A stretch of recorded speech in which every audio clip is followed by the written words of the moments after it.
India company 1834। ইংলিশে লেখা রয়েছে হাপানা। কপার বা তামা দিয়ে এই কয়েনগুলো তৈরি করা হয়েছিল।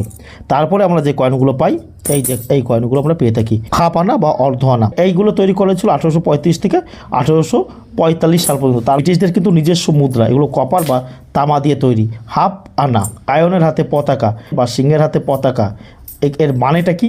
ওষুধের মধ্যে রাজা হচ্ছে লায়ন বা সিংহ। ইংরেজরা নিজেদেরকে অন্য মানুষের থেকে নিজেদেরকে শ্রেষ্ঠ মনে করতো। তারা মনে করতো যে আমরাও মানুষের মধ্যে শ্রেষ্ঠ। সেটা বোঝানোর জন্য কিন্তু এখানে এই লায়নের ছবি দেওয়া হয়েছে। এই সিম্বলের দ্বারা কিন্তু আপনাদের বুঝে নিতে হবে, এটা প্রতীকের মাধ্যমে সেটা বোঝানো হয়েছে।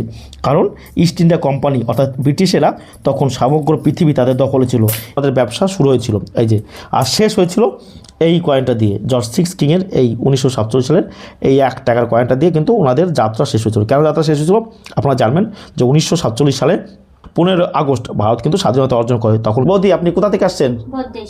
বৌদি আপনি হিন্দি? হ্যাঁ।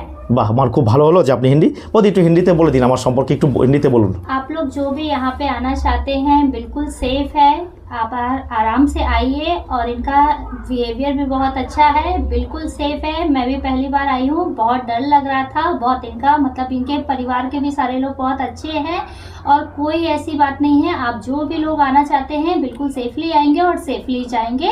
ये दादा का व्यवहार भी बहुत अच्छा है और यहाँ पे सब कुछ बढ़िया से होता है। তুমি কোথায় এসেছো বৌদি বলো? আমরা নিমো স্টেশন। নিমো স্টেশন। হ্যাঁ। বৌদি প্রথমে একটু ভয় করছিল?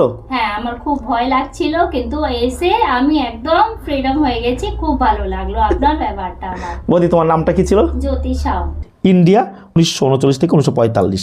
এটা কোনো প্রকারের কয়েন না, এটা জর্জ সিক্স কিংয়ের কিন্তু মূর্তি রয়েছে, ভালো করে দেখুন ইন্ডিয়া রয়েছে দেখা। জর্জ সিক্স কিং ব্রিটিশদের মধ্যে শেষ রাজা ছিল জর্জ সিক্স কিং। এই মেডেলের দ্বারা আমরা কি দেখতে পাচ্ছি যে ভারত, পাকিস্তান, বাংলাদেশ সমস্ত দেশ কিন্তু একসঙ্গে ছিল। তো তখন কিন্তু কোনো বিভাজন ছিল না, কোনো ভাগাভাগি ছিল না। আপনারা জানবেন যে কিছু রাজনৈতিক নেতার জন্য 1940 খ্রিস্টাব্দে লাহোর অধিবেশনে মোহাম্মদ আলী জিন্নাহ পাকিস্তান রাষ্ট্রের অর্থাৎ পৃথক রাষ্ট্রের দাবি করেছিল। তিনি কি যুক্তি দিয়েছিল যে হিন্দু এবং মুসলমান পৃথক জাতি, তারা একসঙ্গে বসবাস করতে পারবে না।